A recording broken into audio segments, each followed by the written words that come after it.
what you're looking for. It's me, Yoti. It's time.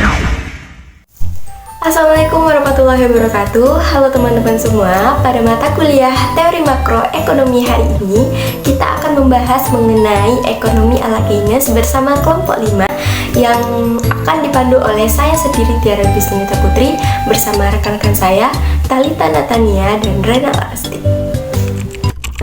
Ekonomi ala Keynes atau teori Keynes adalah suatu teori ekonomi yang didasarkan pada ide ekonomi Inggris abad ke-20, yaitu John Maynard Keynes.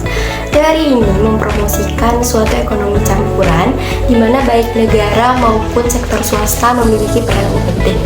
Pada video ini kami akan membahas 6 materi.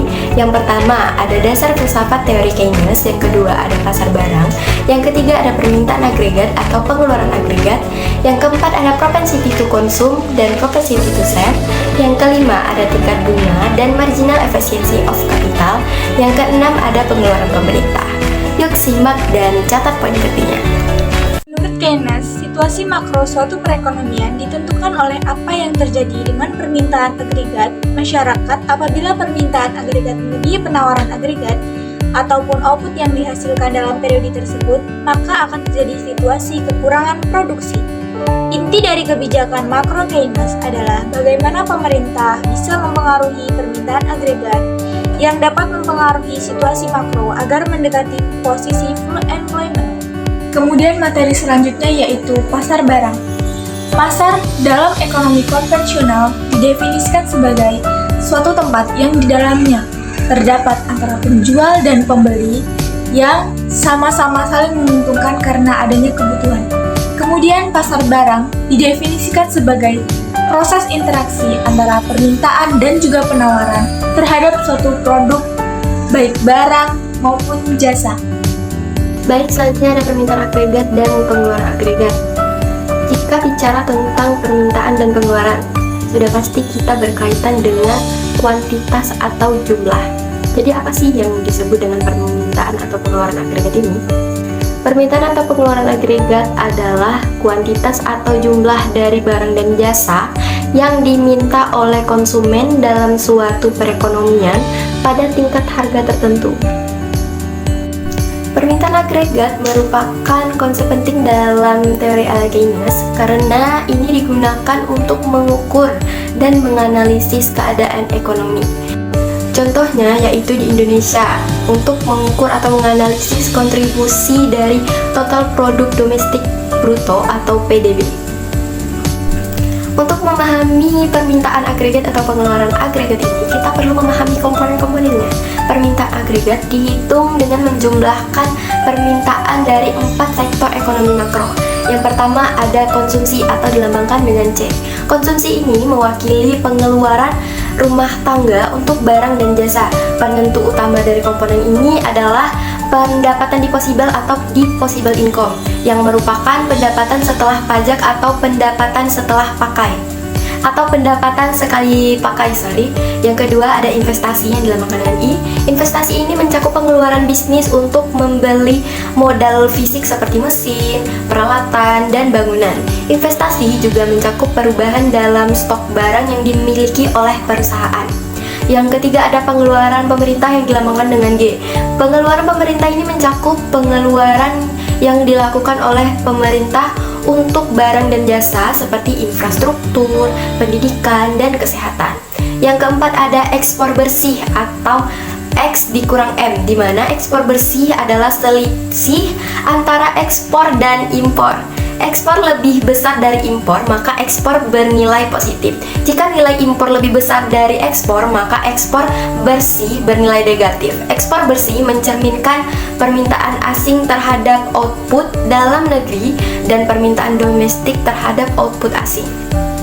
Jika dirumuskan, permintaan agregat atau pengeluaran agregat dapat ditulis sebagai berikut, yaitu permintaan agregat sama dengan konsumsi ditambah investasi ditambah pengeluaran pemerintah ditambah ekspor besi atau X dikurang M. Propensity to consume atau kecenderungan mengkonsumsi adalah perhitungan ekonomi makro yang didasarkan untuk mengukur seberapa banyak seseorang menghabiskan atau mengkonsumsi ketika pendapatan mereka meningkat. Hal ini dikemukakan oleh John Maynard Keynes yang berpendapat bahwa kekuatan pendorong suatu perekonomian adalah permintaan agregat, total pengeluaran untuk barang dan jasa oleh sektor swasta dan pemerintah. Sedangkan propensity to saving atau kecenderungan untuk menabung adalah bagian dari pendapatan yang tidak digunakan untuk konsumsi. Propensity to consume dan propensity to saving ini memiliki hubungan yang saling terkait, karena jika propensity to consume meningkat, maka propensity to save akan menurun dan sebaliknya. Ini karena pendapatan yang tidak dihabiskan untuk konsumsi akan disimpan. Kedua konsep ini penting dalam menganalisis perilaku konsumsi dan pengaruh terhadap permintaan agregat dan perekonomian secara keseluruhan. Tingkat suku bunga. Tingkat suku bunga merupakan biaya yang harus dibayarkan oleh peminjam atas pinjamannya dan merupakan imbalan bagi pemberi pinjaman atas investasinya. Tingkat suku bunga dibedakan menjadi dua, yaitu tingkat suku bunga nominal dan suku bunga real. Pengeluaran pemerintah. Pengeluaran pemerintah merupakan salah satu komponen kebijakan fiskal yang bertujuan untuk laju inflasi, menciptakan kesempatan kerja, memelihara kestabilan ekonomi, dan menciptakan distribusi pendapatan melalui belanja negara, baik itu belanja rutin maupun belanja pembangunan. Pengeluaran pemerintah berperan dalam mempertemukan antara permintaan masyarakat dengan penyediaan sarana dan prasarana yang tidak dapat dipenuhi oleh swasta. Perilaku makro para investor ini biasanya diringkas dalam satu bentuk fungsi marginal efficiency of capital atau fungsi investasi. 3 hal yang perlu digarisbawahi mengenai fungsi tersebut. Yang pertama, fungsi tersebut mempunyai slope yang negatif. Artinya, semakin rendah tingkat bunga, semakin besar pula tingkat pengeluaran investasi yang diinginkan. Yang kedua, dalam kenyataannya, fungsi tersebut sulit untuk diperoleh sebab posisinya yang sangat stabil atau mudah berubah dalam jangka waktu yang sangat singkat. Kelebihan fungsi investasi ini akan segera dapat dipahami karena posisinya sangat tergantung pada nilai MAC dari proyek-proyek yang ada dan bahwa MAC adalah keuntungan yang diharapkan oleh investor. Yang ketiga, yang perlu ditekankan adalah hubungan teori Keynes dengan kenyataan, khususnya masalah tersedianya dana investasi. Baiklah teman-teman, di sini kami menyajikan sebuah kasus yang kami ambil dari materi pengeluaran pemerintah dengan mengangkat kasus yang menjerat Gubernur Papua yaitu Lukas NMB yang ditetapkan sebagai tersangka kasus suap dan gratifikasi. Lukas NMB merupakan Gubernur Papua selama 2 periode. Lukas menjadi orang nomor 1 di Bumi Cendrawasih sejak 2013. Sebelum terjun ke dunia politik, Lukas merupakan pegawai negeri sipil. Lukas pernah menjadi pegawai negeri sipil di kantor Sospol Kabupaten Merauke pada tahun 1997. 5 tahun menjabat sebagai Gubernur Papua hingga tahun 2023. Namun kemudian ia tersandung kasus hukum sejak ditetapkan sebagai tersangka kasus korupsi sebelum masa jabatannya habis, yaitu pada 5 September 2022.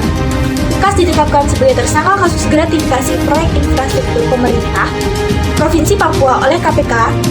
Setelah ditetapkan sebagai tersangka kasus suap dan gratifikasi pada Rabu 14 September 2020 lalu, Lukas berhasil ditangkap dan diperiksa oleh Komisi Pemberantasan Korupsi KPK pada Selasa 10 Januari 2023. Usai ditetapkan menjadi tersangka, ia tercatat beberapa kali melancarkan berbagai macam aksi agar bisa mangkir dari pemeriksaan. Majelis Hakim Pengadilan Tindak Pidana Korupsi Tipikor menyatakan bahwa terdakwa Lukas NMB terbukti bersalah atas penerimaan suap 17,7 miliar dan gratifikasi 1,99 miliar saat menjabat sebagai Gubernur Papua pada periode 2013-2022 dan menjatuhkan hukuman 8 tahun penjara serta membayar uang pengganti 19 miliar atau diganti dengan pidana penjara selama 2 tahun. Dugaan suap dan gratifikasi yang dilayangkan kepada Gubernur Papua tersebut bermula dari Laporan Pusat Pelaporan dan Analisis Transaksi Keuangan (PPATK) pada 2017 yang mengemukakan pengelolaan uang dengan tak wajar dan nilai transaksi yang mencapai ratusan miliar rupiah untuk setoran tunai ke Singapura hingga pembelian jam tangan mewah.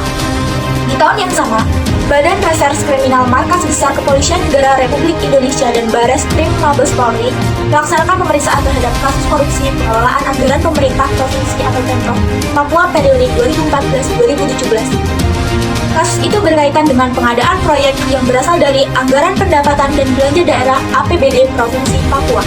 KPK sempat mengumumkan Lukas NMB sebagai tersangka dugaan TPPU dan mengungkapkan sejumlah aset yang dimiliki oleh Lukas NMB terlibat dalam TPPU mulai dari uang tunai 81,6 miliar, tanah, dan hotel yang berdiri di atas senilai 40 miliar, hingga koin emas bertuliskan Property of Mr. Lukas NMB senilai 41 juta.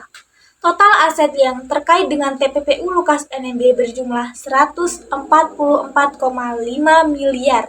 Namun, jumlah itu belum final karena masih dalam proses perhitungan.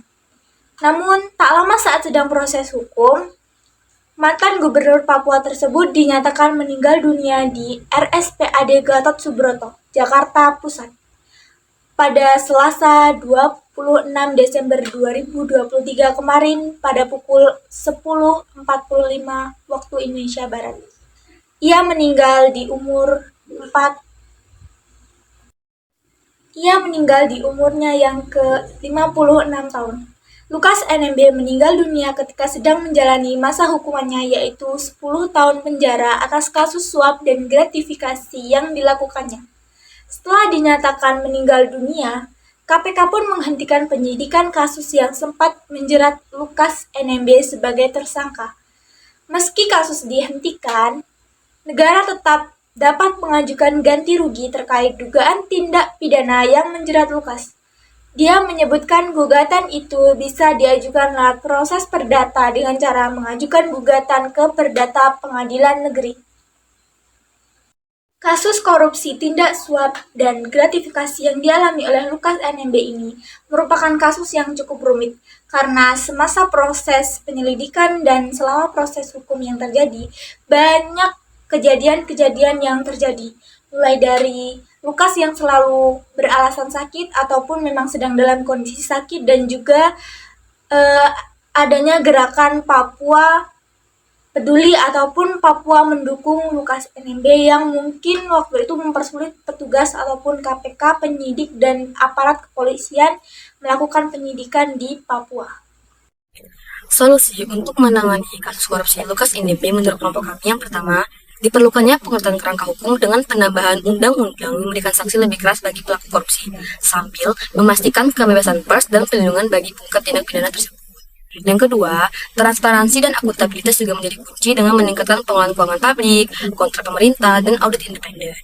Yang ketiga, pendidikan dan kesadaran masyarakat tentang korupsi harus ditingkatkan melalui kampanye yang lebih efektif. Pentingnya dukungan politik untuk menegakkan hukum tanpa pandang bulu dan menghentikan praktik nepotisme juga tidak boleh diabaikan.